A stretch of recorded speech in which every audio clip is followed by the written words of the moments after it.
If you work in the trades, then this body part right here is probably one of your most prized possessions. So in this video, I want to talk to you about how you can fix pain and prevent pain of your hands/fingers.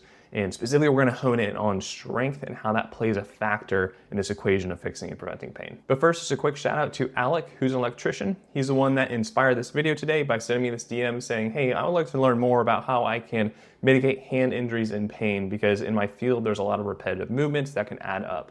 So if you guys have questions that you would like answered in a format like this, all I gotta do is go to my website and submit it, or send me a DM and I will add it to the video queue. Now, when it comes to fixing and preventing pain for any body part, there's really 5 factors we have within our control. First is load, second is mechanics, third is mobility, fourth is strength, and fifth is structure. So I have other videos that talk more in depth about what these 5 are, but again, in today's video, I wanna focus in on strength, which is definitely one of the most important factors as it relates to the hands. Now, when it comes to hand strength, most people are gonna immediately think about grip. So the ability to grab something and squeeze it, hold down on it hard.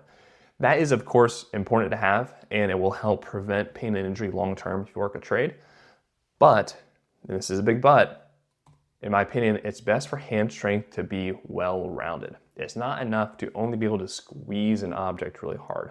And if we go back to Alex's comment about, hey, there's a lot of repetitive movements that add up in my field of my hands, I'd be willing to bet those repetitive movements aren't only squeeze, unsqueeze, squeeze, unsqueeze. It's a lot of other small movements like pinching and turning that you are requiring your hands to perform day in and day out. To better illustrate this point, I just want to bring up Mr. Anatomy Guy here again and run through some different muscular layers so you can just get an appreciation for how many little muscles there are in our hands. And you can kind of get a good appreciation for then how many different movements does our hand have that you aren't really aware of. So jumping through the layers, we got our first layer here, we got 4 muscles that got added. Another layer adds on another 4. Additional layer about another 5. Another layer about another 5 again. We got another 2 maybe there. It's got some fascia, about another 3 to 4. So there are many, many, many muscles within the hands. This is why hand surgeons get paid a lot of freaking money. It's because it's incredibly complex within the hand, all different muscles. And this is just one side of the hand. We don't even have the back side here.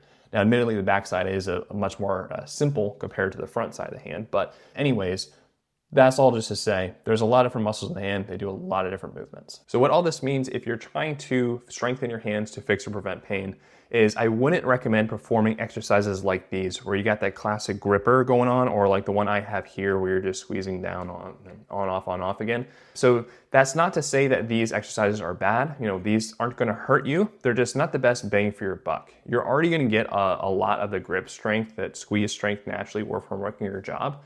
So when you're going home, you got really limited time to work on body maintenance. This just, again, is not the best use of your time. There's better things you can do. Speaking of better exercises, this is a good example of one. So with this, we're putting our hand in a bucket of rice or sand, and we're moving the hand around in every single range of motion we can think of. So if we want to just focus on first the simplest of the grip strength, we could put our hand in something like a bucket of sand and grip down and squeeze out. And that's, as you can see, already immediately doubling the impact. So now we're at least getting strengthening of the extensors, the muscles on the back of the hand that are responsible for the extension. And then those would get completely neglected by doing something like this, where you're only squeezing down and you have no resistance going up. So if you only did gripping, then that's at least better already than this guy right here. But there's, of course, all the other different movements we can do, such as pinching or flexing each specific joint. So really focusing on just this joint or just this joint or just that one there.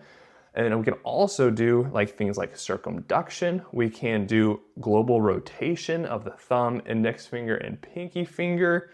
Not so much these 2 fingers, that would be difficult, but you can get creative with this and think through all the joints in your hands and all the different movements they can perform, and think through, what are you specifically doing at your job? What kind of movements are you repetitively having to perform? Just like Alex said in the very beginning, hey, there's a lot of repetitive movements in your field. You know, think about those movements, then try to perform some of them in the sand when you have that resistance, so that we're strengthening all of those small muscles that you're relying upon every single day. Now, if you want to get really into hand strengthening things, there are fancy devices you can buy online, like different pulleys and stuff, but this is the easy redneck version that I like, and I've used this before too. So if we are using a bucket of sand or bucket of rice, then here's some dosage parameters you can think of. So again, we're moving every joint in every direction it can, and we're doing this for about 5 minutes for each hand. So if you get a bucket that's big enough that you can do both hands at the same time, save some time. But about 5 minutes each hand, and doing that process 2 to 3 times a week. I have also seen people use something like this as like a warm up or a cool down. So doing it every single day before and after work. Now with this, you wouldn't be trying to grip super hard or anything, but it'd just be light movements in the sand. It really does help to increase blood flow to the hands. So that's not a bad idea, but that's not really what I'm talking about here. Right here, I'm talking about how do you really strengthen all these small hand muscles. If you're trying to really strengthen muscles, you don't want to do it every day. You want to think more, 2 or 3 times a week. But again, don't be afraid of the hand in the rice bucket and doing some light movements before and after work. If you are experiencing some soreness, that also will help flush inflammation from that blood flow effect. But anyways, that concludes this video. My name is Dr. Brandon Lonstein. I'm a physical therapist and strength coach who specializes in working with people who work physically demanding jobs. So people like tradesmen, like we talked about in today's video, that's all under the umbrella of rugged rehab, or for the full name, rugged rehabilitation and performance. If you find this video helpful, then I just ask you that you share it with somebody else you know that you think could benefit from it. And if you would like more videos like this, or if you have a very specific question you'd like to ask, again, all you gotta do is go to my website or send me a DM with a request, and I will add it to my list of upcoming videos.